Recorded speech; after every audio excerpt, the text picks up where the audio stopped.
mga tao nga naanad o kalipay sa kalibutan, mga igsoon, pag-abot sa presensya sa Ginoo, uga sila. Dili mangandoy sa mga butang espirituhanon. Welcome to my channel, Born to Praise TV. We are created to praise and worship God. Kaya nga naman, dunay spiritual bankruptcy. Kung sa imong panahon, mga igsoon, okay ra nimo nga sa usa ka bulan, ka usa ka muduol sa church, dahil problema ang imong espirituhanon nga pagkinabuhi. Kung dunay mga panahon nga okay ra kag di mag-ampo magsalig ra ka sa imong kaugalingon, adunay gyapon problema ang imong espirituhanon nga kinabuhi.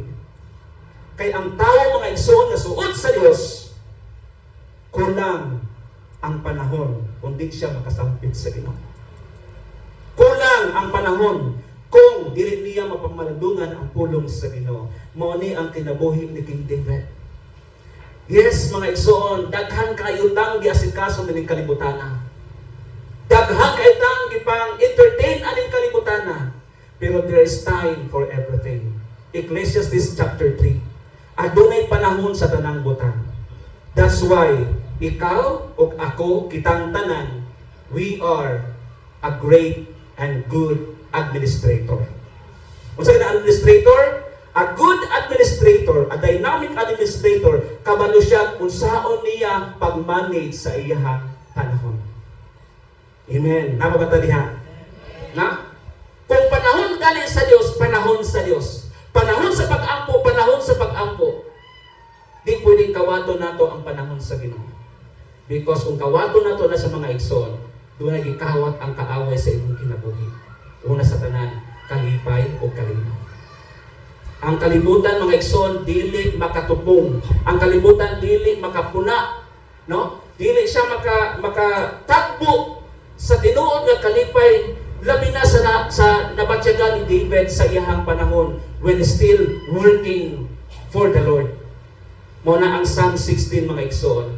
Napilain sa Exodus chapter 23, verse 15. Kung ang imong presensya mo ni si Moses, mga igsoon, lingon siya, sa dihang gisupi, nakikhimamat ang Dios sa iyaha, lingon siya, kung ang imong presensya dili muuban kanamo, ayaw kami padua. Bisan si Moses, mga igsoon, na sayod, nga kung ang tao magpatuyang sa iyang kaugalingon, maglakaw nga mag-inusara, mga igsoon, dili siya angkon og satisfaction. Dili safety ang iyang kinabuhi. Munang si David ningon, kung ang imong presensya dili maguban kanamo, ayaw mig paadtua.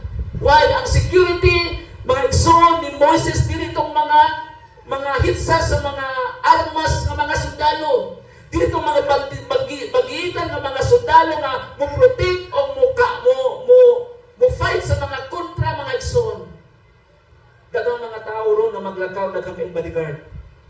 Amen. Kung nakita na nato, ato nang nabasa sa Bible, mga igsoon, nga bisan gamay ra ang mga Israelitas, apan gibulagan sa Dios ang iyang mga kontra nga daghan pa kaayo. Tungod sa gahom sa Ginoo ni daog ang Israelitas, bisan gamay sila nga nasod.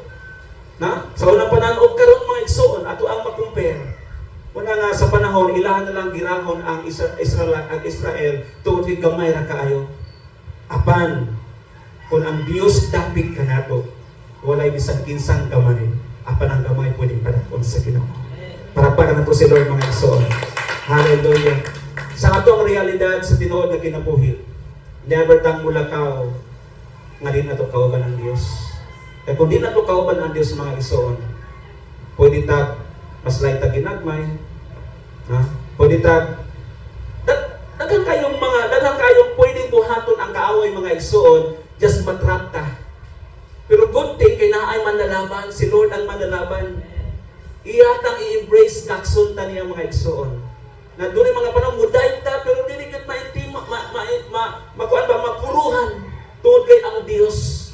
Hallelujah, kanunay nagako sa mga taong pinasaylo og iyahang giluwas. Mga taong linuwas, na? Mga taong linuwas diya sa grasya sa tumbuhig na Dios.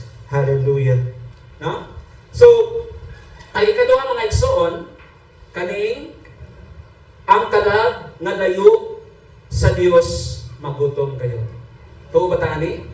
Nga kung ang kalag, kung ang kinabuhi, kung ang usa ka tawo mga igsoon, mudistansya sa Ginoo, magutom gyud siya. Amen? Both physical o spiritual. Nga naman, because si Lord, makita na ito ang iyang prinsipyo. He understand, no? Nakasabot siya sa mga panginahanglan sa mga tao. Pero, unsag yun, ang pinaka-secondary, ang pinaka-importante sa Dios, ang foundation sa Ginoo, dili ang atong flesh. Amen? Inayin mo kapag dili atong flesh mo ay foundation na gibuhat sa Dios. Dili. Unsay foundation nato? Spiritual. Na? Spiritual because eternity ni. Although kana ang flesh is not eternity, is not eternal, lumalabay lang, muna nga usahay na baliktad eh. Ang atong perspective, kanunan tong i-value ang ato ang physical. Amen?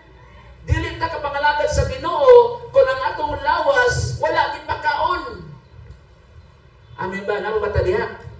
Na? Usahay di makumpleto ang pagpapangalaga sa Ginoo kung matay kaon.